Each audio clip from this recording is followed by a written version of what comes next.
हरि ओम नमस्ते।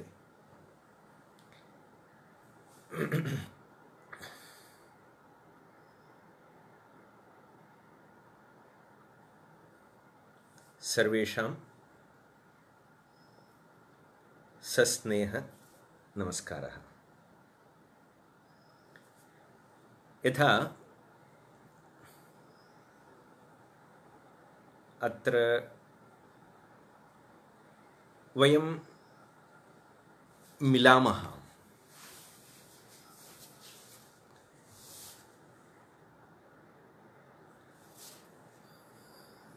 किं निमित्तम् एतादृशं वयं कुर्मः? तत्र अस्माकम् उद्देश्यमस्ति। यथा संस्कृतभारती कार्यं करोति, संस्कृतभाषायाः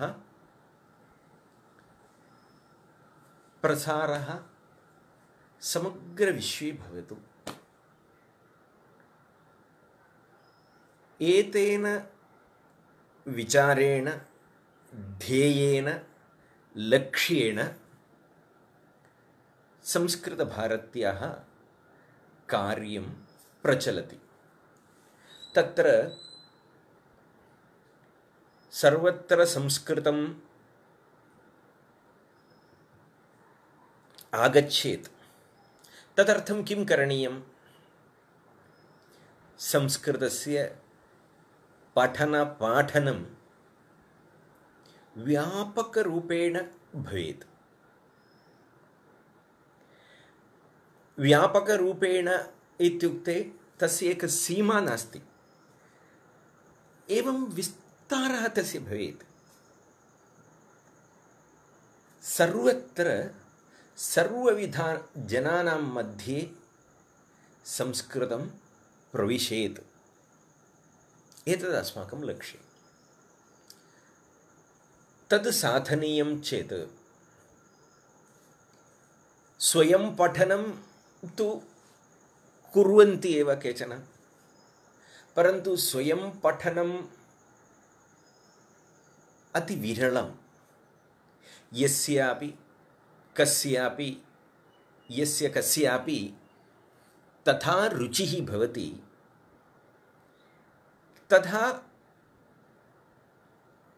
प्रेरणा भवति, तस्मिन् समये एव जनाः स्वयं पठने व्यापृताः भवन्ति। अतः प्रेरणा आवश्यकी। तस्याः प्रेरणायाः निर्माणार्थं पाठनं करणीयं। यदा पाठनं कुर्मः तदा एव जनाः पठने उत्साहिताः भवन्ति।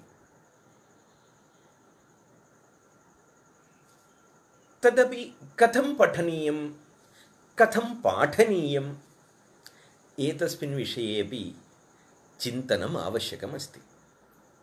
कथं पठनीयम् इत्यत्र बहवः मार्गाः तु सन्ति, परन्तु भाषा इति दृष्ट्या संस्कृतपठनाय सरलः सहजः च मार्गः व्यवहारः अस्ति, सम्भाषणं। यदा सम्भाषणं वयं कुर्मः, संस्कृतेन व्यवहारं कुर्मः, स्वाभाविकरूपेण भाषा अधिकता भवति, भाषाज्ञानं भवति, भाषायाः परिचयः भवति, भाषां वयं पठितुं शक्नुमः। तथैव वयं पाठनं कुर्मः। सः विषयः एव अद्य चर्चनीयः अस्ति, पाठनम् इति। अतः पाठनं कुर्मः। पाठने अपि कथं पाठनीयम् इति विषयः अस्ति। तत्र अपि अंशद्वयम्। एकं कया रीत्या पाठनीया, कया रीत्या पाठनीयं तत्र रीतिमध्ये एव अन्तर्भवति चेदपि अन्यबिन्दु तस्य वैशिष्ट्यं ज्ञापयितुम् अन्यबिन्दुरूपेण संस्कृतं संस्कृतेन पाठनीयम् इत्यपि स्वीकरणीयं भविष्यति। कथं पाठनीयम् इत्यत्र कया रीत्या पाठनीयम् इति मुख्यतया स्वीकरणीयं। तत्र अस्माकं पाठनपद्धतिः सरलसंस्कृत व्यावहारिकी पद्धतिः सहजपद्धतिः सम्भाषणशिबिरपद्धतिः इत्यादिकं पद्धतेः विषये वयं स्वीकर्तुं शक्नुमः। परन्तु तत्र कथं पाठनीयं संस्कृतं संस्कृतेनैव पाठनीयं या कापि भाषा भवतु तया एव भाषया पाठनीया इति स्वीकर्तुं शक्यते एव। परन्तु यथा पूर्वं चिन्तितवत् तस्य गुरुत्वं दातुं वयं माध्यमं किम् इति रूपेण द्वितीयबिन्दुरूपेण संस्कृतेन पाठनम् इति स्वीकुर्मः।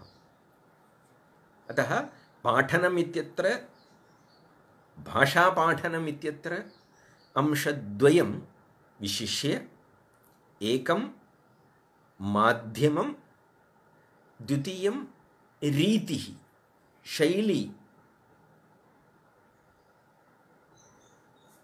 अद्य अस्मिन् समये वयं माध्यमस्य विषये चिन्तयामः।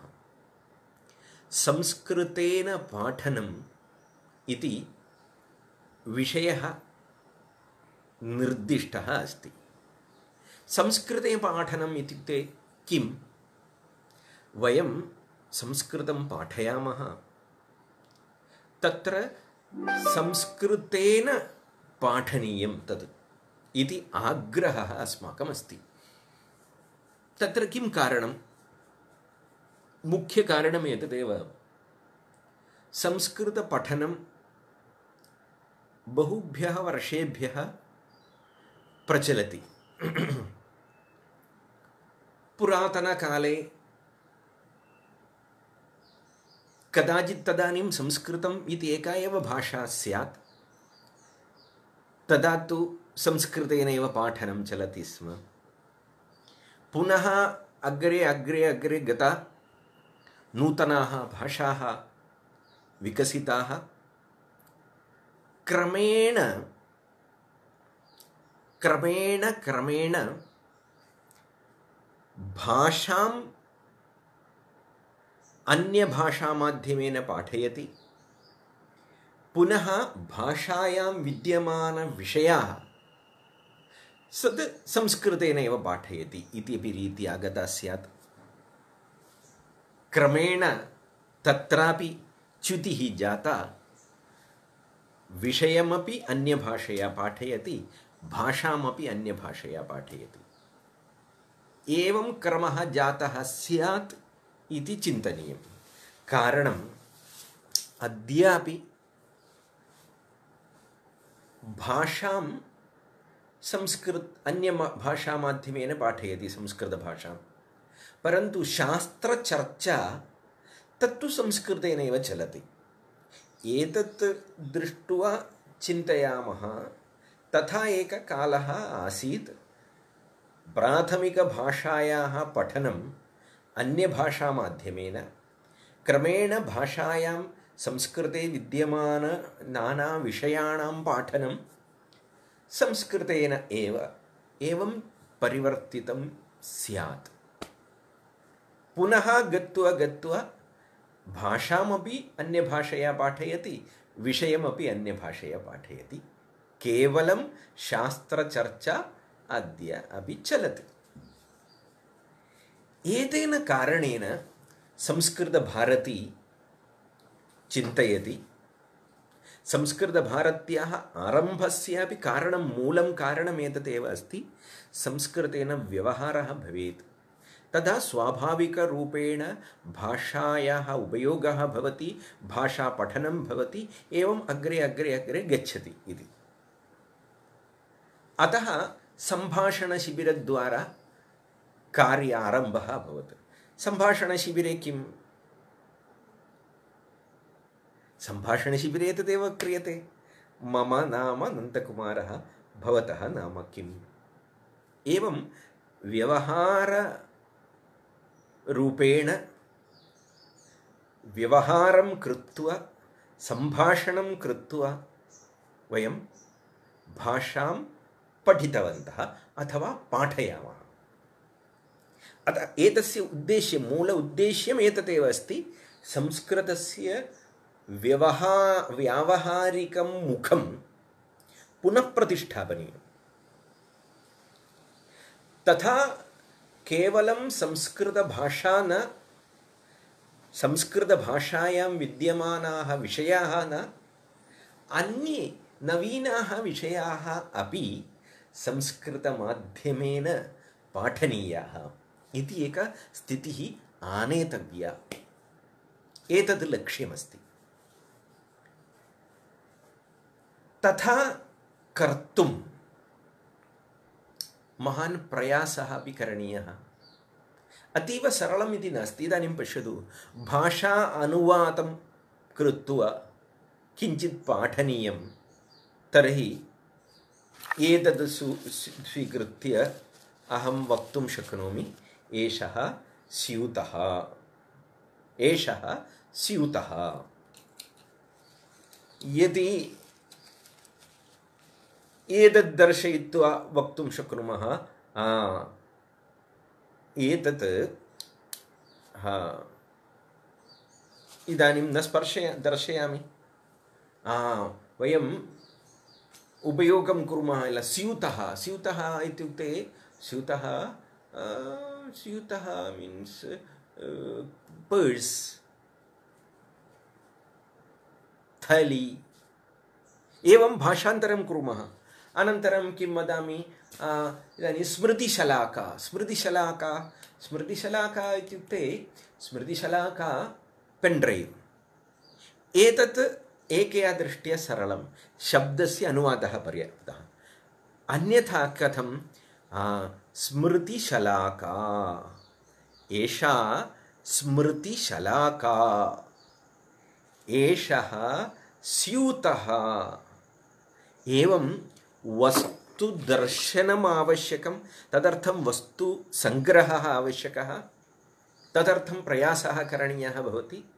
यत्र यत्र वयं पाठयामः तत्र येषां विषयाणां पाठनं कुर्मः तद् सम्बन्धी सामग्र्यः आवश्यकः भवन्ति। तेषां सामग्रीणां सम्पादनं करणीयं भविष्यति। तदेकं कष्टकरं कार्यम्। अनुवादकरणं तया दृष्ट्या सरलं। तथैव पाठनसमये स्वयम् एक उपकरणरूपेण परिवर्तनीयम्। अभिनयः, अभिनयः कथं करणीयः? अतः गच्छति इति गमनं कृत्वा दर्शनीयम्। अन्यथा स्थित्वा पाठयति चेत् पर्याप्तं। गच्छति, जाता है, आगच्छति, आता है, बस समाप्तम्। अन्यथा शिक्षकेन स्वयं चलनीयं। गच्छति, आगच्छति, एवं प्रकारेण अभिनयः करणीयः भवति। तथापि शिक्षकेन प्रयासः अधिकः करणीयः, परिश्रमः अधिकः करणीयः भवति।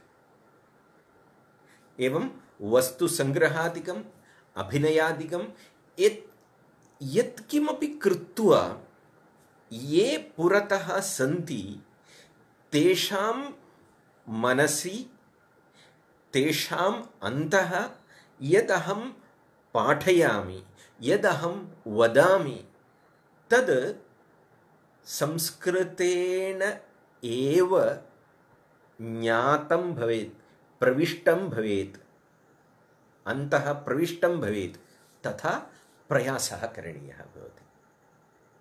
अतः एतदर्थम् अस्माकं चिन्तनम् आवश्यकं भवति, योजना करणीया भवति, बहुविधसन्नाहाः करणीयाः भवन्ति। अतः एव संस्कृतेन पाठनं कर्तुं प्रयासः अधिकः करणीयः, प्रयत्नः अधिकः आवश्यकः इति उक्तवान्। तथा प्रयत्नं कुर्मः, सहजरूपेण, सरलरूपेण, स्वाभाविकरूपेण भाषां पठितुं शक्नुमः। तथा बहु कष्टं न भवति। संस्कृतम् एक नूतनम् अस्ति इति विचारः एव अपगच्छति। परिचितमस्ति। इदानीं पश्यतु, यथा एकः शिक्षकः वदति, पाठयति, अहं पूर्वं वस्तु दर्शयित्वा उक्तवान्, स्वाभाविकरूपेण वस्तूनि तत् सर्वमपि क्रमशः तथा संस्कृतस्यैव उपयोगं कृत्वा पाठयति, सहजताम् अनुभवन्ति, सर्वे सहजताम् अनुभवन्ति। स्वाभाविकमस्ति, सहजमस्ति। तद् ये पठन्ति तेषु अपि आत्मविश्वासं वर्धयति। एवं सर्वमस्ति, अस्तु, सम्यक् अस्ति, एषः विचारः आगच्छति। तथा सर्वेपि चिन्तयन्ति संस्कृतम् अतीव सरलमस्ति, सहजमस्ति, अहमपि वक्तुं शक्नोमि, अहमपि उपयोक्तुं शक्नोमि। एवं प्रकारेण तेषां मनसि विचाराः आगच्छन्ति। अतः एव संस्कृतेन पाठनम् आवश्यकं, करणीयम् इति संस्कृतभारत्याः चिन्तनस्य आधारः। अन्येपि बहवः अंशाः तद् सम्भाषणं किमर्थम् इति विषये वयं चिन्तयामः। ते सर्वेपि अंशाः अत्रापि अन्विताः भवन्ति। भाषायाः विकासः भवति इत्यादिकं, नूतनशब्दानां प्राप्तिः भवति, एतत् सर्वं सहजरूपेण भवति। कारणम् अन्ये ज्ञापनीयाः, बोधनीयाः, तदपि किं संस्कृतेन एव इति चेत् तदर्थम् अधिकं चिन्तनं करणीयं भवति। यथा अधिकं चिन्तनं करणीयं भवति, तथा ये पाठयन्ति तेषामपि तस्मिन् कर्मणि, तस्मिन् कार्ये किं वदामः, लयः अधिकः भवति। तदा किं भवति, यदा यस्मिन् कस्मिन्नपि विषये अस्माकं पूर्ण मनः भवति, तस्मिन् विषये अस्माकं रुचिः वर्धते, आनन्दः अधिकः भवति। इदानीं पश्यतु, यत्किमपि एकं कार्यं शरीरेण तु क्रियते, अथवा शरीरेण, सर्वेपि शरीरेण एव कुर्वन्ति। एकं पुस्तकमस्ति, इदानीं पुस्तकम्, अहं पुस्तकं स्वीकरोमि, लिखामि, लेखनी अस्ति, लिखामि। एतत् शारीरकं कार्यम् एकया दृष्ट्या, लेखनकार्यं। परन्तु केवलं शारीरकं वा? किमपि एकं वस्तु अस्ति, पुस्तकमेव स्वीकुर्मः, एतत् किञ्चिदपि बृहत् पुस्तकमस्ति, पुस्तकं स्वीकरोति, उन्नयति, भारमुन्नयति इव। तथा भारस्य उन्नयनम् इति एकं कार्यं शारीरकं कार्यमेव अस्ति।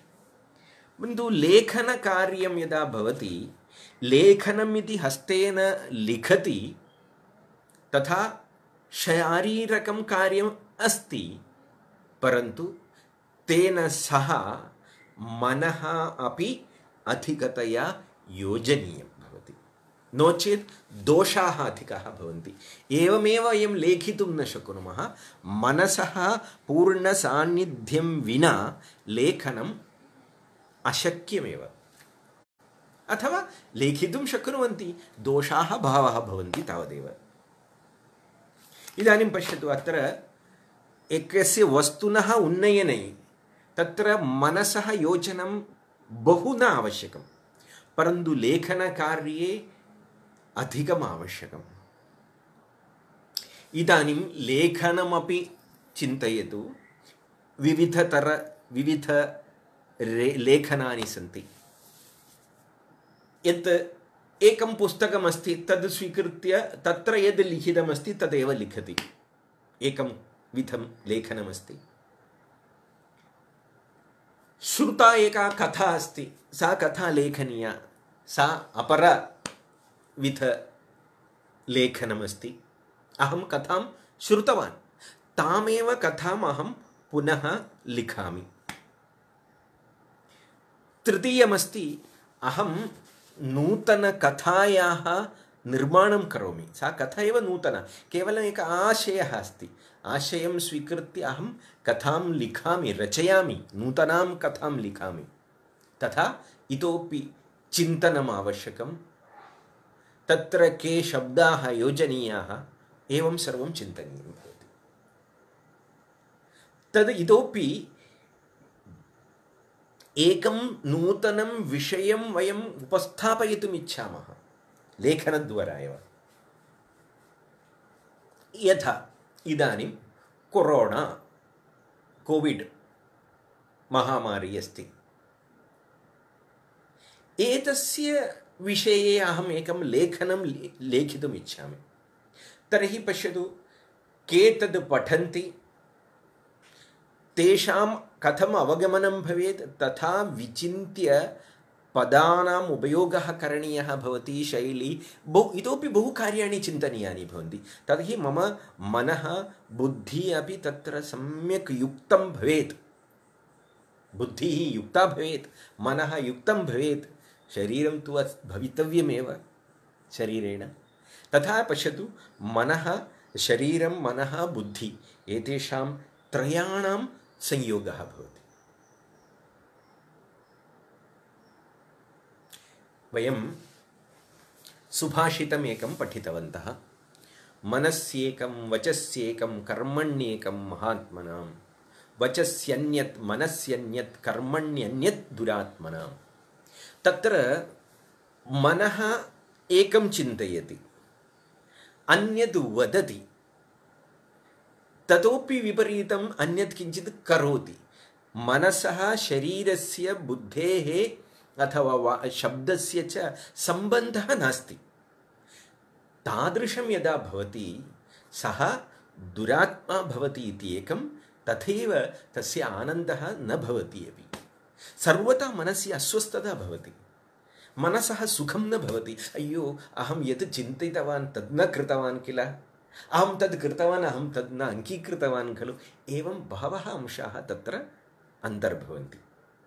अतः ये तथा मनसा, शरीरेण, बुद्ध्या अपि समानं सम्मतं कार्यम्, इत्युक्ते शरीरेण यत् कार्यं क्रियते तद् कार्यं मनसा अङ्गीकृतं भवेत्, बुद्ध्या सुचिन्तितं भवेत्, तर्हि तद् कार्यमपि उत्तमं भवति, मनसि अपि आनन्दः भवति।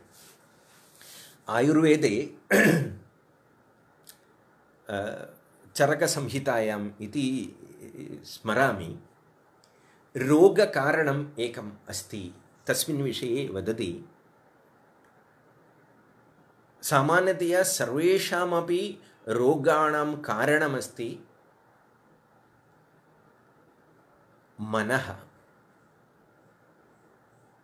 तत्रापि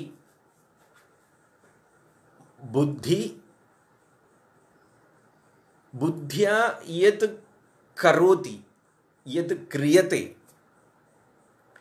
तस् विपरीतं। बुद्धि इत्युक्ते धीर्, मति, विभ्रष्टः, कर्म यत् कुरुते इति तस्य सम्पूर्णश्लोकः इदानीं मनसि न आगच्छति। तस्य एक नाम अस्ति। इत्युक्ते तस्य तात्पर्यम् एतदेव, मनः यद् अन्तःकरणम् अथवा मनस्साक्षी इति वयं वदामः, अन्तःकरणं यद् सूचयति तस्य विरुद्धं यद् वयं कुर्मः तस्य नाम अस्ति प्रज्ञापराधम् इति शब्दः। एतद् प्रज्ञापराधमस्ति सर्वेषामपि रोगाणां मूलम् इति आयुर्वेदशास्त्रं वदति। पश्यतु, तत्र प्रज्ञापराधं तं विद्यात् सर्वरोगोपकारणम् इति कारकम् इति। सर्वरोगाणामपि मूलकारणरूपेण प्रज्ञापराधम् इति। प्रज्ञायाः अपराधबोधः अस्ति। विषयः किञ्चित् अन्यत्र गच्छति, परन्तु तत्र तात्पर्यम् एतदस्ति, यत्किमपि एकं कार्यं वयं कुर्मः तत्र अस्माकं शरीरं केवलं न, तत्र मनः बुद्धिः अपि संयुक्तं भवेत्। तथा अङ्गीकृतं कार्यमेव करणीयं। तथा करोति परमानन्दः लभ्यते। अतः संस्कृतेन वयं पाठयामः, तथा किं भविष्यति? परमानन्दः लभ्यते। कारणम् अस्माकम् इच्छा अस्ति, मनः अपि वदति संस्कृतं पाठनीयं। संस्कृतम् अस्माकं जीवनस्य एकं मुख्यः अंशः अस्ति। अस्माकं देशस्य संस्कृतिः, मानवीयसंस्कृतिः, भारतीयसंस्कृतिः संस्कृते अस्ति। अतः संस्कृतं मम प्रियतमं। तद् मया पाठनीयम्, अहं पाठयामि एव। तद् पुनः कथं संस्कृतेनैव पाठयामि। इदानीं पश्यतु, तत्र यथा वयम् आरम्भे चिन्तितवन्तः, संस्कृतेन यथा पाठनीयं भवति तथा अधिकं प्रयासः करणीयः, अधिकं प्रयत्नः करणीयः भवति इति। वस्तूनां सङ्ग्रहः, अभिनयः, चिन्तनम्, एतत् सर्वम् अधिकं करणीयं भवति। तथा स्वाभाविकतया चिन्तनद्वारा अस्माकं बुद्धिः तत्र संलग्ना भवति। कल्पनाः, तद्विषये पुनः पुनः योजनाकरणेन अपि बुद्धिः तत्र, तथैव अस्माकं पूर्णमनः अपि यद् वयं कुर्मः तदेव अस्माकं पुरतः आगच्छति। शरीरेणापि तथैव करोति। यदा वस्तु प्रदर्शयति, लिखति, पाठयति, पृच्छति, अभिनयं करोति। यथा इदानीम् अहं गच्छामि इति पाठं पाठयामि, गच्छामि इति अंशं पाठयामि, मया कियत् चिन्तनं करणीयं। पश्यतु, अनुवादकरणे तावत् कष्टं नास्ति, केवलं गच्छामि पर्याप्तं, भाषान्तरणं करोतु, मैं जाता हूँ, सरलं, समाप्तं। तदा अस्माकं जीवनं तत्र न भवति। पाठने जीवः न भवति। पाठने जीवः तदा एव भवति वयं सम्पूर्णं तस्मिन् कर्मणि लीनाः भवामः, तदेव चिन्तनं कुर्मः, तदेव पश्यामः, तदर्थमेव कार्यं कुर्मः। तथा अस्माकं प्रयत्नेन, अस्माकं कार्येण, अस्माकं क्रियया तद् कार्यमपि जीवति। तथा एवं करणेन अस्माकं पाठनम् अत्यन्तं सफलं भवति, आकर्षकं भवति, ओजोयुक्तं भवति। तस्य बहु स्वीकृतिः भवति। वयम् अनुभवामः, अस्माकं कार्यकर्तारः ते महापण्डिताः न, परन्तु ये ते स्वल्पं जानन्ति ते महापुरुषाः अपि न, सामान्याः, सामान्येषु सामान्याः। परन्तु तेषां केवलं 10 दिनसम्भाषणशिबिरं तदपि अस्ति किल, अस्माकम् अनुभवे कथमस्ति, सम्भाषणशिबिरम् अत्यन्तं सफलमस्ति, सर्वेपि सन्तुष्टाः भवन्ति। अनुवर्तिशिक्षणं यदा आगच्छति तथा तज्जनाः न्यूनाः भवन्ति, नीरसता भवति। एतादृशाः अनुभवाः अपि यथेष्टं सन्ति। कारणं किं? कारणम् एतदेव, सम्भाषणशिबिरं वयं संस्कृतेन पाठयामः, संस्कृतेन पाठनं तस्य महत्त्वमस्ति। किं पाठयामः इत्यस्य यथा महत्त्वं ततोपि अधिकं महत्त्वं कथं पाठयति इत्यस्य अस्ति। केवलं पाठयति इत्यस्य नास्ति। यत्किमपि एकं तत्त्वं वयं वदामः, वयं पठामः, शृणुमः, तस्य बहुमहत्त्वं किमपि नास्ति। यावत् पर्यन्तं तं विचारं सः विषयः स्वयं क्रियते, तेन अनुभूयते, तेन तस्य पालनं क्रियते, कथं करोति इति महत्त्वभूतं, किं करोति इत्यपि अपेक्षया अपि। कथं करोति इत्युक्ते तत्र एतदेव इदानीं पश्यतु, भिन्नभिन्न यत्किमपि कार्यं पश्यामः। भोजननिर्माणसमये शाकनिर्माणार्थं शाकं कर्तयामः। भिण्डिशाकमस्ति, अथवा पटोलः अस्ति, कारवेलः अस्ति, तस्य कर्तनं वयं कुर्मः। तत्र कर्तनं कर्तुं शक्यते, किन्तु तत्रैव दृष्ट्वा तदेकैकं कषणमपि समानं भवेत्, तस्य सौन्दर्यं तथा कर्तुमपि शक्नुमः। यदा एकैक कषणस्य अपि उपरि वयं श्रद्धापूर्वकं कर्तनं कुर्मः, तस्य शाकस्य कषणस्य अपि भागस्य अपि सौन्दर्यमेकं भवति। अस्माकं पूर्ण तत्र सहभागिता भवति तस्मिन् कार्ये, तेन तस्य कार्यस्य सौन्दर्यम् अपि अधिकं भवति, परिणामः अपि अधिकः भवति। अतः एव विशिष्य भारतीयविचारे अस्ति, भवान् कीदृशमपि उदात्तं विषयं वदतु, तद् मुख्यं नास्ति। भवान् यद् वदति भवतः जीवनं कथमस्ति, द्वयोः अपि तोलनं तद् मुख्यं। द्वयोः अपि सम्बन्धः सः मुख्यः। यथा भवान् जीवति तथा पुनः वक्तव्यमपि नास्ति, सर्वे अवगच्छन्ति। यथा भवान् वदति आरम्भे जनाः नावगच्छन्ति, परन्तु क्रमशः यदा भवन्तं जनाः अवगन्तुम् आरम्भं कुर्वन्ति, तथा यदि भवतः वाक्यम् अथवा अस्माकं वाक्यम् अस्माकं कृतितः दूरे अस्ति, तर्हि जनाः अपि दूरं गच्छन्ति। एषा प्रकृति वयं पश्यामः, अनुभवामः।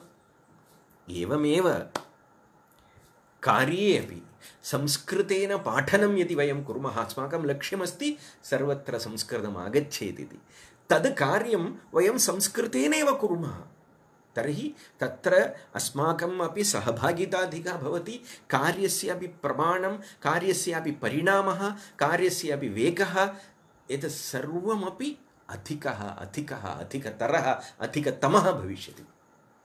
अतः एव संस्कृतभारती वारं वारं चिन्तयति संस्कृतेन पाठनं।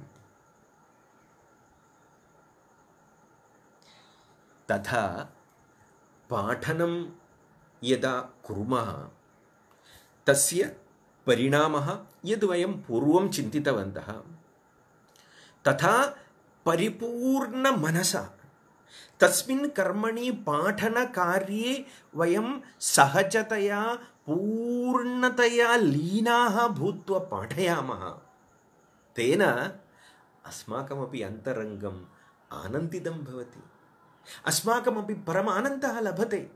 आनन्दः तथा एव प्राप्यते यदा शरीरमनोबुद्धिः परस्परं संयुक्तं भवति, तथा एव आनन्दः लभते। कारणम् आनन्दः अस्ति, तत्र तस्य प्रकाशनं भवति। एतत् सर्वं वेदान्तचिन्तनं न, साक्षात् अस्माकम् अनुभवः एव अस्ति। मनसा यस्य कार्यस्य इष्टं नास्ति, तद् कार्यं करणीयं भवति, तत्र पीडाम् अनुभवामः, दुःखम् अनुभवामः। एवं शरीरेण यत्किमपि क्रियते तद् कुत्रचित् अङ्गीकरणीयं भवति, परन्तु वयं न अङ्गीकुर्मः, तदापि मनसि कष्टं भवति। तदेव दुःखस्य कारणं। परन्तु यथा द्वयमपि, यत् करणीयं भवति तत्र मनः योजनीयं, बुद्धिः योजनीया, अथवा यत्र बुद्धिः रमते, यत्र मनः आनन्दमनुभवति, तद् कार्यं करणीयम्। एषः एव मार्गः अस्ति निरन्तरम् आनन्दं प्राप्तुं। यथा बहवः वदन्ति किल, भारते तथा नास्ति। होलिडे इति सण्डे होलिडे इति 7 दिनानि यः सप्ताहे अस्ति 6 दिनानि कार्यं कृत्वा एकस्मिन् दिने विश्रान्तिः। भारते तद् नास्ति। कारणं किं? कारणम् एतदेव। किं विश्रान्तिनिमित्तम् एकं दिनम् अहं विश्रान्तिमेव कुर्वन् अस्मि। श्रान्तिः तदा एव भवति यदा यद् वयं कुर्मः तत्र मनः संलग्नं यदा न भवति तदा श्रान्तिः भवति। यदा मनः बुद्धिः अपि तस्मिन् कार्ये तस्मिन् कर्मणि लीनं भवति, संयुक्तं भवति, तदा विश्रान्तिः एव, आनन्दः एव लभते, तत्रैव विश्रान्तिः। अतः एव भारतीयसंस्कृतौ तथा विश्रान्तिनिमित्तम् एकं दिनम् इति वा तादृशविचारः एव नास्ति। किन्तु जीवनस्य एकः क्रमः, परन्तु तस्मिन् कर्मणि तदा तदा अस्माभिः भवितव्यम् इति। अतः एते सर्वेपि आचार्याः उक्तवन्तः वर्तमाने जीवनीयं, तस्यापि तात्पर्यम् एतदेव अस्ति। अतः संस्कृतेन पाठनम् इत्युक्ते एतत् सर्वम् अन्तर्भवति। तत्र आनन्दप्राप्तेः आधारः भवति। अतः संस्कृतेन पाठनम् अस्माकं विषये अग्रिमं पदमस्ति संस्कृताय जीवनं। संस्कृतेन पाठनं संस्कृताय जीवनम्। इदानीं पश्यतु, एवं पाठनीयं। तथा यथा पूर्वतः अस्माभिः चिन्तनं कृतवन्तः, तस्मिन् विषये अस्माकं चिन्तनं, प्रयत्नः, प्रयासः अधिकः भवेत्, तथैव तद् कार्यं सम्यक् भवति। एतदेव खलु जीवनं। जीवनम् इत्युक्ते अन्यत् किमपि अस्ति वा? नास्ति एव। कार्याणि, क्रियाः, यत्किमपि कर्माणि करणीयानि, परन्तु तस्मिन् समये शरीरेणापि कार्यं भवति, मनसा अपि कार्यं भवति, बुद्ध्या अपि कार्यं भवति। तद् भिन्नं भिन्नं भवति चेत् तत्र आनन्दः न भवति, समानं भवति चेत् आनन्दः भवति। अतः तदेव जीवनम्। अतः संस्कृतेन पाठनम् इत्युक्ते संस्कृताय जीवनमेव अस्ति। तयोः द्वयोः भेदः नास्ति, अभेदत्वमस्ति, एकमेव। यथा संस्कृताय जीवनं न भवति, तत्र संस्कृतेन पाठनमपि न भवति। संस्कृताय पाठनं यत्र भवति तत्र संस्कृताय जीवनम् अपि अन्तर्भूतमस्ति। यदा कार्यं वयं कुर्मः, संस्कृताय कार्याणि कुर्मः, संस्कृताय अपि नास्ति वस्तुतः, स्वस्य कृते एव अस्ति। तथा एव अस्माकं जीवनं तद् भवति इति किञ्चित् भेदः, तावदेव। तत् एवमेव चिन्तनेन अस्ति एव, जीवने कार्याणि करणीयानि, तत् मम जीवनं यदा भवति तथा किञ्चिदपि तत्र सामीप्यमस्ति। एवम् एकः लघुभेदः अस्ति। कः सः भेदः? एषः भेदः। अहं पूर्णमनसा सम्यक् विचिन्त्य सम्यक् अभिनयादिकं कृत्वा पाठयामि, संस्कृतं संस्कृतेन पाठयामि। तथा वयं संस्कृतेन जीवामः, संस्कृते जीवामः, संस्कृताय जीवामः। ततः संस्कृतम् एव जीवनं भवेत्। संस्कृताय जीवनं, संस्कृतेन जीवनं, संस्कृतं जीवनं, शब्दत्रयम् अस्माभिः किञ्चित् विश्लेषणं कुर्मः, त्रयाणामपि। संस्कृतेन जीवनं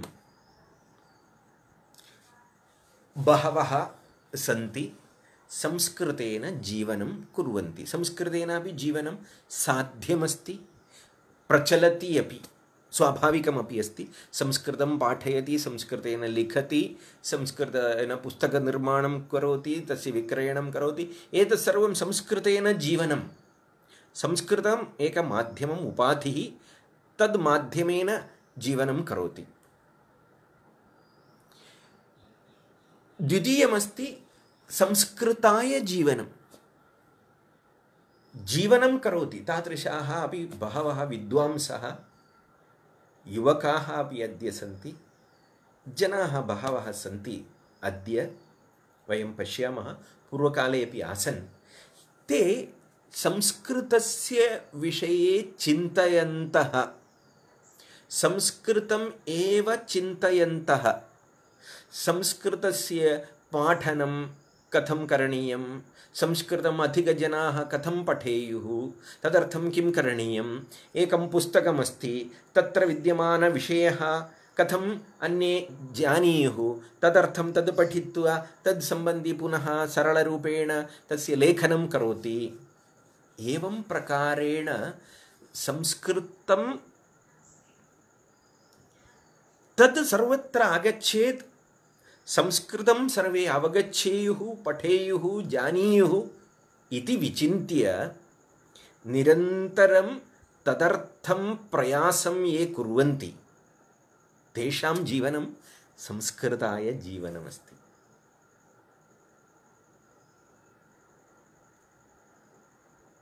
अतः संस्कृतेन पाठनं यद् करोति तदपि संस्कृताय जीवनं भवति। केवलं तद् न पर्याप्तं, किञ्चित् अग्रेपि अस्माभिः गन्तव्यं।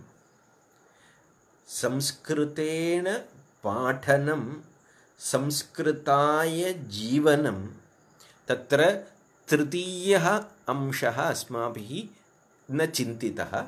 संस्कृताय जीवनं, संस्कृतेन जीवनम्, अग्रे अस्ति संस्कृतं जीवनं। यदा संस्कृताय जीवनं करोति, उदाहरणार्थं यथा रामकृष्णदेवस्य सा कथा एव योग्या अस्ति इति भासते। एका लवणेन निर्मिता पाञ्चालिका, लवणेन निर्मिता पाञ्चालिका समुद्रस्य मापनं कर्तुं गच्छति इति चिन्तयतु। समुद्रं यदा सा लवणपाञ्चालिका प्रविशति, अन्तः अन्तः तस्य अगाधताम् अन्विष्य यदा गच्छति, कियत् कालं सा जीवति? किञ्चित् अनन्तरं सा लवणपाञ्चालिका समुद्रे लीना भवति। पुनः पाञ्चालिका नास्ति, समुद्रं नास्ति, लवणजलं नास्ति, सर्वम् एकमेव भवति। तदेव संस्कृतं जीवनं। संस्कृताय जीवनं कृत्वा कृत्वा कृत्वा अस्माकं जीवनं संस्कृतं जीवनं भवेत्, भविष्यति। तदर्थं बहु चिन्तनीयं नास्ति। इदानीं पश्यतु, तत्र प्रथमसोपाने केचन भवन्ति, चिन्ता करणीया नास्ति, संस्कृतेन जीवनं कुर्वन्ति, करणीयं, तत्र दोषः नास्ति। जीवनार्थम् एका उपाधिः इति स्वीकृता अस्ति, तथापि चिन्ता नास्ति, तदापि चिन्ता नास्ति। परन्तु अग्रिमं सोपानम् अस्माभिः प्रवेष्टव्यं। तत्र संस्कृतेन जीवनम् इति केवलम् उद्योगिनः इति अहं न चिन्तयामि। केवलम् उद्योगिनः अपि न, सङ्घटने अपि संस्कृताय जीवनं, संस्कृतेन जीवनं कुर्वन्तः भवन्ति। तत्र अन्यथा न चिन्तनीयं, स्वाभाविकया चिन्तनार्थं वदामि। पश्यतु, इदानीम् अहं संस्कृतभारत्याः अखिलभारतीयसम्पर्कप्रमुखः अस्मि। इति कारणेन मया संस्कृतेन वक्तव्यं, संस्कृताय कार्यं करणीयं। मम कार्यं तद् अभवत्, अहं पूर्णकालिकः अपि अस्मि। तेन कारणेन मम जीवनं संस्कृतकार्यं कुर्वन् एव अस्ति, अन्यथा मम जीवनं नास्ति। एतस्य अर्थः कः? एकया दृष्ट्या संस्कृतेन एव अहं जीवामि। संस्कृतेन इत्युक्ते संस्कृतेन किमपि उद्योगं कृत्वा ततः धनं प्राप्य जीवामि इत्यपि न। इदानीं संस्कृतभारती एतद् दायित्वम् इत्यादिकं नास्ति तर्हि मम स्थानं किम्? अहं कथं पुनः अखिलभारतीयसम्पर्कप्रमुखः भविष्यामि? न शक्यते। अतः अत्रापि संस्कृतेन जीवनम् इत्यस्य किञ्चित् अन्वयः भविष्यति। परन्तु ततः अग्रे गन्तव्यं। मम दायित्वम् अपि न अपेक्षितं, दायित्वम् अहं न चिन्तयामि। तथा अहं चिन्तयामि पुनः ततः अन्य कोऽपि लाभः कुत्र? यथा मनुष्यजीवनार्थम् एषणात्रयमस्ति इति वदन्ति किल, पुत्रेषणा, वित्तेषणा, लोकेषणा इति। पुत्रेषणा गच्छतु, तत्र अत्र सम्बन्धः नास्ति। परन्तु वित्तेषणा अस्ति एका, अधिकाः जनाः मम समीपं पठितुम् आगच्छेयुः, अहं ततः शुल्कं स्वीकरोमि, तर्हि अहम् अधिकं धनं प्राप्नोमि, अतः अधिकान् जनान् अहं पाठयामि। वित्तेषणा। अथवा तादृश पदवीषु अहं भवितुं प्रयत्नं करोमि, तत्रापि वित्तेषणा अस्ति।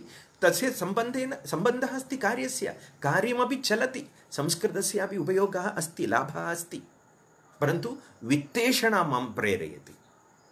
द्वितीयमस्ति लोकेषणा, क्षम्यतां, वित्तेषणा मम नास्ति, परन्तु लोकेषणा अस्ति। का लोकेषणा? एषा एव, अहम् एतस्मिन् स्थाने अस्मि, अहम् इतोपि एतत् स्थानं प्राप्नोमि, अहम् अधिकारी अस्मि, एतादृशविचारः अपि लोकेषणायाः एव भागः। मम भाषणं श्रुत्वा, मम कथनं श्रुत्वा सर्वे सन्तुष्टाः, सर्वे करताडनं कृतवन्तः, मां श्लाघितवन्तः, एते विचाराः। एतत् सर्वं लोकेषणा।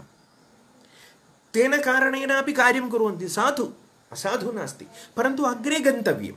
संस्कृतेन पाठनं, संस्कृताय जीवनं करणीयं। द्वितीयसोपानं संस्कृतेन जीवनं न संस्कृताय जीवनं करणीयं। तत्र किं? यद् वयं पूर्वं चिन्तितवन्तः तथा संस्कृतं विचिन्त्य तद् कथं सर्वत्र आनेतव्यं, सर्वे पाठनीयाः। अस्तु, सर्वमिति त्यजतु। मम पुरतः 25 जनाः आगताः सन्ति, तान् अहं पाठयामि। 25 जनाः अपि समानरीत्या नावगच्छन्ति, स्वाभाविकम्। एकैकस्यापि तलम्, एकैकस्यापि स्तरः भिन्नः। परन्तु मया किं चिन्तनीयं? 25षु 25 जनाः अपि सम्यक् संस्कृतं पठेयुः। तदर्थं मया महान् प्रयासः करणीयः भवति। एकम् उदाहरणम् एवम् उक्तवान् न पर्याप्तम्, अन्यद् उदाहरणं वक्तव्यं भवेत्। एकः पृष्टः, 5 जनाः पृष्टाः न, 25 जनाः अपि प्रष्टव्याः। परन्तु 25 जनानामपि प्रश्नसमये एकस्यापि मनसि घेतः न उत्पाद्यते। एवं सर्वं यदा चिन्तनं भवति, एतत् सर्वमपि संस्कृताय जीवनस्य उदाहरणानि अथवा तद् संस्कृताय जीवनस्य भागः। अतः केवलं संस्कृतं सर्वत्र प्राप्तव्यम् इत्यपि न, सर्वे सम्यक् रूपेण अवगच्छेयुः, न पर्याप्तम्। अहं चिन्तयामि इतोपि एकं सोपानं,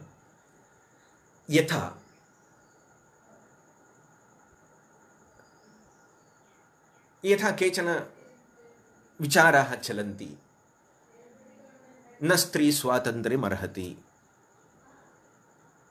न स्त्री स्वातन्त्र्यमर्हति, कर्मण्येवाधिकारस्ते मा फलेषु कदाचन, तस्य व्याख्यानं कुर्वन्ति, दुर्व्याख्यानं कुर्वन्ति। द्वयोः अपि एतादृशम् अन्येपि सन्ति। रामायणस्य विषये वा उपनिषदां विषये, महाभारतस्य विषये सर्वमपि विरोधाः, दुष्प्रचारः चलति। संस्कृतं ये पठन्ति, ये पठितवन्तः तेपि कुर्वन्ति।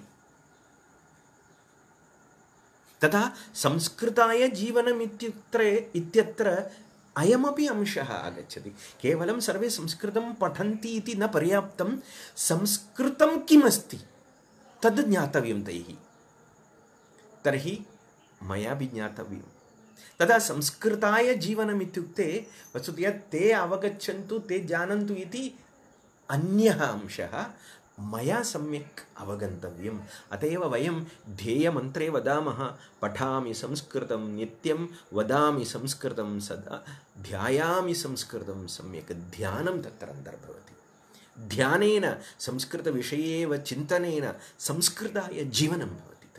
अस्माकं जीवनमेव संस्कृताय भवति। संस्कृतभाषायाः प्रचारप्रसारः इति प्रथमः अंशः। द्वितीयः अंशः, संस्कृतस्य ये विषयाः सन्ति संस्कृते तेषां सम्यक् रूपेण अवगमनं मया भवेत्, अन्येषां भवेत्। तथा एव वसुधैव कुटुम्बकम् इति यद् लक्ष्यं संस्कृतस्य अस्ति तद् साधयितुं शक्यते। अतः संस्कृतेन जीवनं, ततः संस्कृताय जीवनं प्रति परिवर्तनम्। अग्रिमम् एकमपि अंशं स्मृत्वा वयं समापयामः। संस्कृतं जीवनं। यथा संस्कृताय जीवनं कुर्वद्भिः निरन्तरं संस्कृताय जीवनं कृत्वा कृत्वा कृत्वा कुर्वं संस्कृतं जीवनं भवति। जीवनमेव संस्कृतं। यथा रामायणस्य कथायामस्ति खलु, हनुमान् तस्मै यथा सीतादेवी एकां मालां दत्तवान्, तथा च एकवारं दंशनं कृत्वा क्षिप्तवान्, किमर्थमिति पृष्टं, तथा ज्ञातं सः उक्तवान्, एतस्मिन् यत्र रामः नास्ति तस्मिन् मम रुचिः नास्ति, तथा तत् त्यजामि इति। तथा पृष्टं कुत्र अस्ति, तथा हृदयम् उद्घाट्य दर्शितवान् इति कथा अस्ति। हृदये रामः विलसति। हृदये एव न, तस्य प्रति रोमकूपं, प्रति रक्तबिन्दुं रामः रामः रामः रामः राममयं तस्य जीवनं। तथा संस्कृतमयं जीवनं भवेत्, तदा तत् संस्कृतं जीवनं भवति। तद् अग्रिमं सोपानमस्ति, परन्तु तदर्थं प्रथमं सोपानमस्ति संस्कृतेन पाठनं। संस्कृतं पाठनीयं, तदस्माकं लक्ष्यं। परन्तु तद् कथं पाठनीयं? संस्कृतं संस्कृतेन पाठनीयं। तस्मिन् समये अस्माकं विचारः, क्षम्यताम्, अन्येक कार्यक्रमस्य कौल आगच्छति, तथैव अस्माकं जीवनस्य स्तरः अधिकः भवति। तथा गत्वा गत्वा अग्रिमं सोपानं संस्कृतं जीवनं। तथा सम्पूर्णजीवनं संस्कृतभाषायाः पठनं पाठनं तद्द्वयोरपि सम्मेलनं, निरन्तरजीवनमेव। संस्कृते उक्तानां कार्याणां पूर्ण अवगमनाय प्रयत्नः, तथा तदनुसारम् अस्माकं जीवनं परिवर्तितम् अपि भवेत्। तथा संस्कृतं जीवनं पूर्णं भवति। अतः तस्य आरम्भसोपानरूपेण संस्कृतेन पाठनं, तद् तस्य सोपानं। ततः अग्रे संस्कृताय जीवनं भवति। संस्कृतस्य विषये एव चिन्तनं निरन्तरं कुर्वन् संस्कृतमयं जीवनं, तथा संस्कृतग्रन्थेषु विद्यमानानां विषयाणाम् अवगमनं स्वयं भवति। तादृश एक जीवनं भवितुम् अस्मान् सर्वान् अपि जगदीश्वरी अनुगृह्णातु इति प्रार्थयित्वा भवतां सर्वेषां पुनरेकवारम् अभिनन्दनम् अभिवादनं च कृत्वा विरमामि। वदामः संस्कृतं जयतु भारतं। नमस्ते।